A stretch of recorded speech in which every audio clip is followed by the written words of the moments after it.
राधे राधे। आइए सुनते हैं श्री पुरुषोत्तम मास महात्म्य के 25वें अध्याय की कथा। बोलिए श्री पुरुषोत्तम भगवान की जय। नमस्कार करके भगवान को प्रणाम करें। गोवर्धनधरं वंदे गोपालं गोपरूपिणं गोकुलोत्सवमीशानं गोविंदं गोपिका प्रियं। बोलो कृष्णचंद्र भगवान की जय। मुरलीधर भगवान की जय। वाल्मीकि जी राजा दृणधनवा को उनके पूर्व जन्म की कथा सुना रहे थे।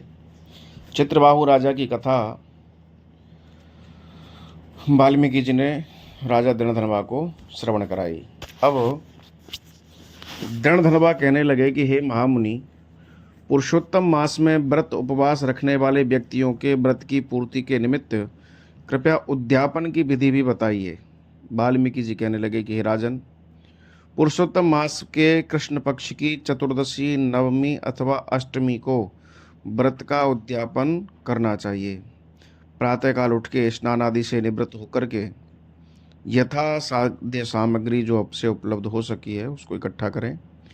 विष्णु जी की परम भक्ति करने वाले 30 ब्राह्मणों को सपत्नीक भोजन कराएं, और यदि सामर्थ्य ना हो तो 7 और नहीं तो 5 ब्राह्मणों को जोड़े सहित निमंत्रित करके भोजन करा दिया जाए। मध्याह्न काल में जितने भी अन्न से उपलब्ध हो सकें उनसे सर्वतोभद्र मंडल बनाकर उनके चारों ओर यथा सामर्थ्य स्वर्ण, रजत, ताम्र अथवा मिट्टी, सोना, चांदी, तांबा अथवा मिट्टी के निर्मल 4 कलश स्थापित कर मंडल के चारों कोनों पर स्थापित किए जाएं। चारों दिशाओं में पुरुषोत्तम भगवान के चतुर्व्यूह की प्रति निमित्त उन कलशों को स्थापित करके उन पर श्रीफल रख दिए जाएं जो सुंदर वस्त्रों में लिपटे हुए हों, और उन पर पान रख दिए जाएं। वासुदेव, हलधर, प्रद्युम्न एवं अनिरुद्ध, इन चारों व्यूहों की सोने की 4 मूर्तियां उन कलशों पर प्रतिष्ठित कर दी जाएं। पुरुषोत्तम के व्रत के प्रारंभ में स्वर्ण की स्थापित की हुई भगवान श्री राधा सहित कृष्ण की पुरुषोत्तम देव की मूर्ति को कलश के साथ भद्रमंडल के मध्य में ला करके प्रतिष्ठित कर दें। पूजन के निमित्त किसी वेद वेदांग में पारत वैष्णव आचार्य ब्राह्मण को ही बुलाना चाहिए। जप के निमित्त 4 ब्राह्मणों को 2-2 वस्त्र एवं मुद्रिका दी जानी चाहिए। वस्त्र आभूषणों से आचार्य को अलंकृत करके हृदय में प्रसन्न होकर शरीर की शुद्धि के लिए प्रायश्चित करें। दशांग स्नान करें, 10 विधि स्नान करें, प्रायश्चित स्नान करें। उसके बाद पत्नी सहित पहले कही हुई विधि से पूजा करें। चारों ब्राह्मण 4 व्यूहों पर बैठ जाएं और जप करें। चारों दिशाओं में 4 अखंड दीपक प्रज्वलित करें। नारियल से अर्घ्यदान करने के उपरांत अपनी दोनों जंघाओं को पृथ्वी से स्पर्श कर अर्थात पालथी मार करके बैठ जाएं। अंजलि में ऋतु के अनुसार फल फूल तथा पंचरत्न लें और सपत्नीक भक्ति, श्रद्धा एवं मुदित मन से भगवान श्री हरि का स्मरण करते हुए अर्घ्य आदि षोडशोपचार से भगवान का पूजन करें। कौस्तुभ मणि धारण करने वाले श्री पुरुषोत्तम भगवान का ध्यान करके आरती कर साष्टांग प्रणाम करें। श्रीवत्स से चिन्हित भगवान हरि की वंदना करके दंडवत प्रणाम करके ब्रह्मा रूप ब्राह्मणों को स्वर्ण के साथ साथ पूर्ण पात्र देकर आचार्य को यथाश्रेष्ठ दक्षिणा दें। भक्ति पूर्वक स्त्री सहित आचार्य को वस्त्र आभूषण से प्रसन्न करके जो अन्य ब्राह्मणों का वर्ण किया है ऋत्विज के रूप में, उनको भी दक्षिणा अर्पित करें। दूध देने वाली सबत्सा गाय आभूषणों से सुसज्जित करके अर्थात कि तांबे की पीठ, सोने के सींग और चांदी से उसके खुर मड़े हों, ऐसी सुंदर गाय दान करें। घी और तिल के पात्रों का दान करें। महेश तथा गौरी की प्रसन्नता के निमित्त स्त्री पुरुषों को पहनने योग्य वस्त्रों का दान कर जूते तथा 8 प्रकार के पद दान करने का सामर्थ्य हो तो 8 प्रकार के पद दान करने चाहिए, जैसे कि छाता, जूता, कमंडल, वस्त्र, अन्न, ये इत्यादि अनेकों वस्तु, स्वर्ण आदि सहित 8 वस्तुओं को पददान कहा गया है। फिर सामर्थ्य हो तो सोने के सिंहासन पर विराजमान कर श्रीमद् भागवत ग्रंथ की पुस्तक श्रेष्ठ ब्राह्मण को, वेद वेदांग के जानकार ब्राह्मण को दान करें। और श्रीमद् भागवत साक्षात भगवान का स्वरूप है। जो व्यक्ति इसका श्रेष्ठ विधि से दान करता है वह अपने कुल का उद्धार करके योगी जनों को भी दुर्लभ गोलोक में पुष्पक विमान पर बैठ करके जाता है और वहाँ पर निवास पाता है।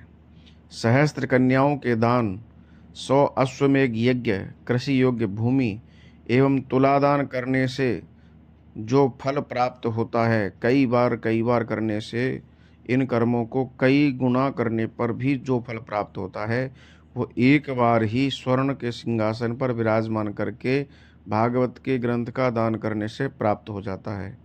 इसी से जहाँ तक संभव हो सके, सामर्थ्य हो तो स्वर्ण सिंहासन पर वस्त्र आभूषणों से सुसज्जित करके उनके भगवान के सुंदर स्वरूप को भागवत के स्वरूप में दान करें।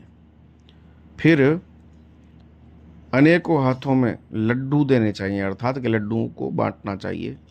उनकी पत्नियों को विधान पूर्वक वस्त्र आभूषण से अलंकृत कर उन्हें बांस की टोकरी दें। जो ब्राह्मण बुलाएं सबको लड्डू प्रदान करें और उनकी पत्नियों को बांस की टोकरी सहित वस्त्र आभूषण से अलंकृत करें। फिर द्वार तक ब्राह्मणों के साथ जाकर मंत्रहीनम, क्रियाहीनम इत्यादि मंत्रों से क्षमा प्रार्थना कर लें। फिर पुरुषोत्तम भगवान से क्षमा मांगें और अंत में यस्य स्मृत्या च नामोक्त्या तपो यज्ञ क्रियादिषु न्यूनम संपूर्णताम याति सद्यो वंदे तमच्युतम, इस मंत्र को बोलते हुए भगवान का स्मरण करें। फिर सदैव सत्य बोलने की प्रतिज्ञा करते हुए सपरिवार भोजन करें। पूर्णिमा की रात्रि को जागरण और स्वर्ण के बने राधा कृष्ण की पूजा कर अंत में पत्नी सहित व्रत करने वाले पुरुष को भगवान पुरुषोत्तम को राधिका सहित नमस्कार करके वह स्वर्ण की प्रतिमा भी कलश सहित दान कर देनी चाहिए। व्रत इस प्रकार से व्रत करने से जन्म जन्म के क्लेश, विपत्ति और दारिद्र्य का नाश होता है। इस व्रत के करने वालों की कामनाएं भगवान पुरुषोत्तम पूर्ण करते हैं और वे विमान में बैठ करके बैकुंठ लोक को प्राप्त करते हैं। ऐसा व्रत का महात्म्य महर्षि वाल्मीकि जी ने राजा दृढ़धनवा को श्रवण कराया कि इस प्रकार से अपने पापों को नाश करने के लिए भद्रमंडल आदि बनाकर उस पर भगवान की प्रतिष्ठा कर षोडशोपचार से पूजन करके यथा सामर्थ्य, जितना हमारा सामर्थ्य हो उस हिसाब से हमें दान करना चाहिए। और देखो कहावत है कि दान वित्त समान, भगवान ने जितना वित्त दिया हो उसके अनुसार से दान करना चाहिए। धन की 3 ही गति हैं, दान, भोग और नाश। अर्थात कि व्यक्ति को धन प्राप्त हो जाए तो या तो दान करना चाहिए, सर्वश्रेष्ठ गति है धन की दान। दूसरी गति है भोग, अर्थात उसको उपभोग में लो, यूज करो, उस धन को प्रयोग में लो, अपने पर खर्च करो। और तीसरी गति है उस धन की नाश। जो व्यक्ति ना दान करता है ना धन का उपभोग करता है उसके धन की तीसरी गति नाश होती है। नाश का अर्थ ये नहीं कि वह समाप्त हो जाता है, नाश का अर्थ है कि जिस दिन हम दुनिया छोड़ करके जाएंगे उस दिन हम खाली हाथ जाएंगे। तो उस धन को जिसको हमने जीवन भर इकट्ठा किया है उसको दूसरे ही भोगेंगे, हमारे कोई काम आने वाला नहीं है। इसलिए अपने जीवित रहते यथासंभव जैसा हमसे बन पड़े, जो कुछ हमसे बन पड़े, जहाँ जहाँ हमें दिखे कि यहाँ आवश्यकता है, नर सेवा नारायण सेवा करते रहें। जो भी ज़रूरतमंद दिखें उनकी सहायता करें। जहाँ जहाँ शास्त्रों में दान करने के लिए कहा गया है, ब्राह्मणों को, देवस्थानों में अथवा अन्य कहीं जहाँ हमारी श्रद्धा जुड़ी हो वहाँ हमें वह दान अवश्य करना चाहिए। कलयुग में धर्म के केवल एक दान नाम का जो पद है वही शेष है। बोलो कृष्णचंद्र भगवान की जय, श्री पुरुषोत्तम भगवान की जय। श्री कृष्ण गोविंद हरे मुरारी, हे नाथ नारायण वासुदेव। श्री कृष्ण गोविंद हरे मुरारी, हे नाथ नारायण वासुदेव। बोलिए कृष्णचंद्र भगवान की जय। श्री पुरुषोत्तम भगवान की जय।